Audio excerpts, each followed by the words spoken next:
Hi friends, मैं हूं आपका दोस्त सलामत अली खान और आपका स्वागत है आपके अपने यूट्यूब चैनल पर।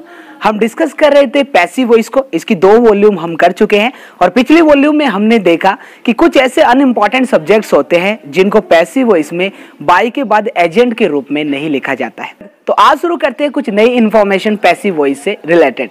ध्यान रखिएगा, अगर किसी भी सेंटेंस का स्टार्ट नोबडी, नो वन और नथिंग से हो तो उनको तो बाई के बाद एजेंट के रूप में नहीं लिखा जाएगा, लेकिन इनके अंदर जो नॉट छुपा हुआ है उसको हेल्पिंग वर्ब के तुरंत बाद जरूर लिखा जाएगा। तो देखिए पहला सेंटेंस आपकी स्क्रीन पे, नोबडी एप्रिसिएटेड हर। तो इस फॉर्मूले के अकॉर्डिंग जो आपको बताया था, सबसे पहले हम ऑब्जेक्ट लगाएंगे तो हर का हो जाएगा सब्जेक्ट के रूप में सी। उसके बाद हेल्पिंग वर्ब अपने पास नहीं है तो उसको छोड़ दिया।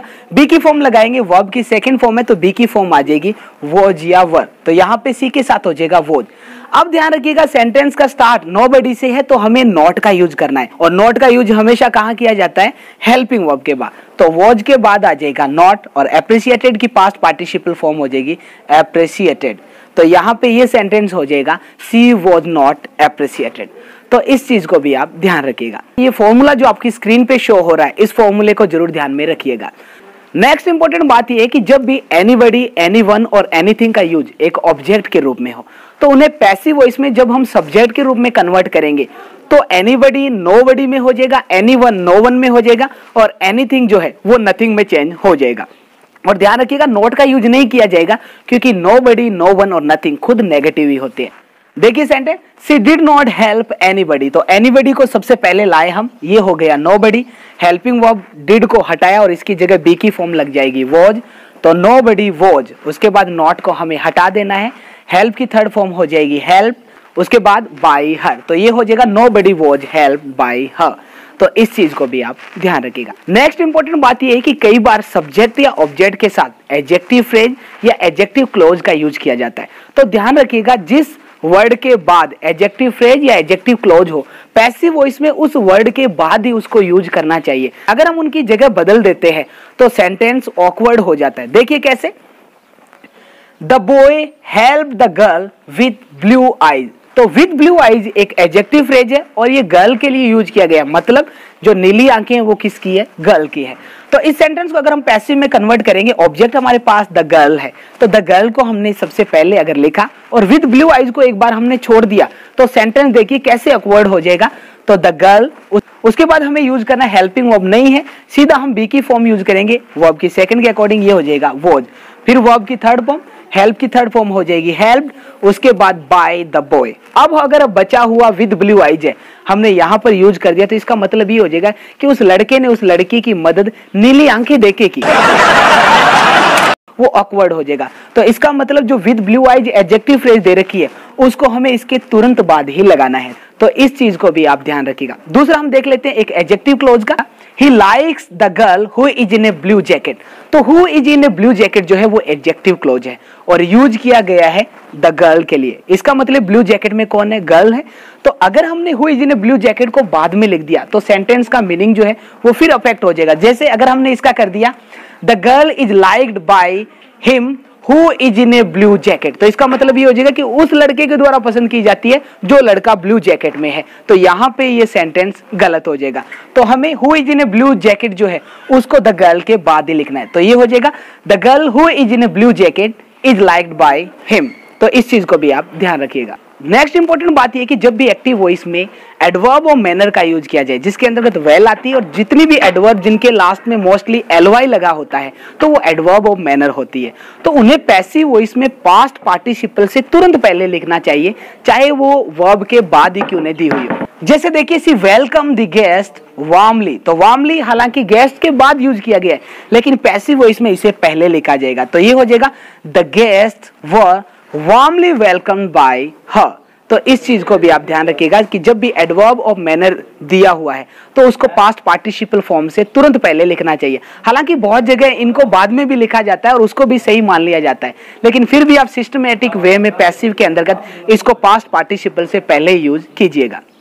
तो ये थे सेंटेंस जिनमें हमने सिंगल ऑब्जेक्ट देखा था। अब हम शुरू करते हैं डबल ऑब्जेक्ट वाले सेंटेंस। ध्यान रखिएगा, डबल ऑब्जेक्ट जिनमें दिया होता है वो वर्ब डायट्रांजिटिव वर्ब होती है, जिसमें 2 ऑब्जेक्ट दिए होते हैं, एक डायरेक्ट ऑब्जेक्ट होता है और एक इनडायरेक्ट ऑब्जेक्ट होता है।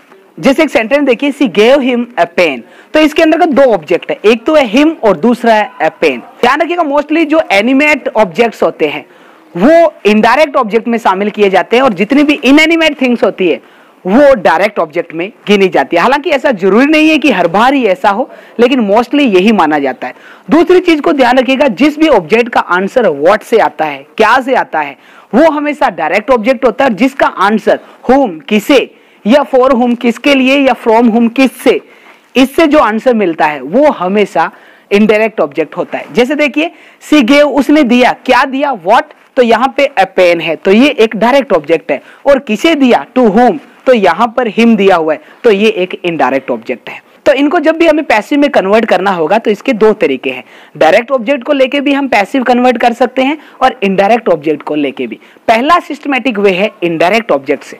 तो जैसे ही हमने हिम को सब्जेक्ट बनाया, ये हो गया ही, उसके बाद बी की फॉर्म लगाई वॉज, गिव की पास्ट पार्टिसिपल फॉर्म हो गई गिवन, और जो बचा हुआ है उसको बाद में लिख दो। ऑब्जेक्ट जो है अ पेन और बाय हर, एजेंट हमने लगा दिया। तो ये तो नॉर्मल सी बात है कि जब हमने इनडायरेक्ट ऑब्जेक्ट को लेके पैसिव बनाया है। लेकिन जब भी आपको डायरेक्ट ऑब्जेक्ट को लेके पैसिव बनाना हो तो ऐसे में कुछ चीजों का ध्यान रखना है कि जब भी आपने डायरेक्ट ऑब्जेक्ट का यूज वाक्य के स्टार्ट में कर दिया है, तो अब जब आप इनडायरेक्ट ऑब्जेक्ट को लगाओगे तो उससे पहले एक प्रेपोजिशन लगाना होता है। ध्यान रखिएगा, 3 प्रकार के प्रेपोजिशन यूज करने पड़ते हैं। अगर आप कोई चीज किसी को दे रहे हो तो इसके लिए आपको टू लगाना है, और अगर आप किसी से कुछ ले रहे हो तो इसके लिए आपको फ्रॉम लगाना है, और अगर आप किसी के लिए कुछ चीज खरीद रहे हो तो आपको फॉर लगाना है। जैसे इसके अंतर्गत कोई चीज किसी को दी गई है तो इसका मतलब हमें टू लगाना है। जैसे a pen was given to him by her, तो इस चीज को आप ध्यान रखिए। अगर यही सेंटेंस होता I bought him a shirt, ध्यान रखिएगा बहुत बार ऐसा होता है कि जब डबल ऑब्जेक्ट दिए होते हैं तो उसमें सेंटेंस को कई बार पढ़ने में भी स्टूडेंट्स गलती करते हैं और उसकी वजह से सेंस जो है वो थोड़ा अजीब सा लगता है। जैसे अगर हम इसको ये पढ़ेंगे आई बॉट हिम, तो ऐसे लगेगा मैंने उसे खरीदा है। आपको ऐसे नहीं पढ़ना चाहिए, वर्ब के जस्ट बाद आपको डायरेक्ट ऑब्जेक्ट को पढ़ना चाहिए। जैसे आई बॉट, मैंने खरीदा है, क्या खरीदा है, अ शर्ट, तो सीधा आप डायरेक्ट ऑब्जेक्ट को इस वर्ब के बाद पढ़ा करें। फिर आप अंदाजा लगाइए किसके लिए या किससे, तो यहाँ पे जो हिम है वो हो जाएगा फॉर हिम, तो इसका मतलब है I bought a shirt for him. तो ये कंफ्यूजन मोस्टली बहुत सारे विद्यार्थियों में रहता है। तो जब हम इसको पैसिव में कन्वर्ट करेंगे, अगर हमने इनडायरेक्ट ऑब्जेक्ट को लेकर बनाया तो ये हो जाएगा he was bought a shirt by me, और अगर हमने इसे डायरेक्ट ऑब्जेक्ट के साथ बनाया तो ये हो जाएगा अ शर्ट वॉज बॉट, अब हो जाएगा फॉर हिम बाय मी। बहुत सारे विद्यार्थी एक प्रेपोजिशन टू ही रट लेते हैं और उसी को हर के साथ वो यूज करते हैं, तो ये गलत होता है। ध्यान रखिएगा, आप सेंस समझ लीजिएगा कि कोई चीज किसी के लिए खरीदी जा रही है, किसी को दी जा रही है, तो ऐसे में प्रेपोजिशन का जो यूज है वो अपने आप जो है वो चेंज हो जाता है। तो ये थी कुछ बेसिक चीजें इस वॉल्यूम में। मिलते हैं कल एक नई वॉल्यूम के साथ और पैसिव के नेक्स्ट स्टेप के साथ। तब तक के लिए दीजिए इजाजत, शब्बा खैर।